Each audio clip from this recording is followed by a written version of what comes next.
Welcome to the Learning Pines YouTube. We hope this video helps. You start now by clearing and testing. Remove leaves and brush walls to free oils and biofilm, vacuum loose dirt. Once clear, test chlorine, pH, and alkalinity so you know what to correct immediately.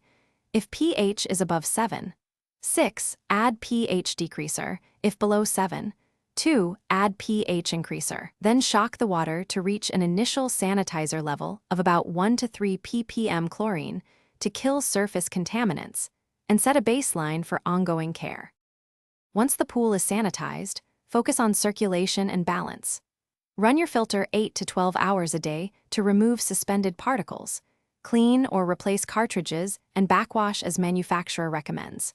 Maintain free chlorine around 1 to 3 ppm and add stabilizer if the pool sits in direct sun to prevent rapid breakdown. Keep total alkalinity between 80 and 120 ppm to buffer pH swings. Retest after heavy use, rain, or chemical adjustments to avoid algae and irritation.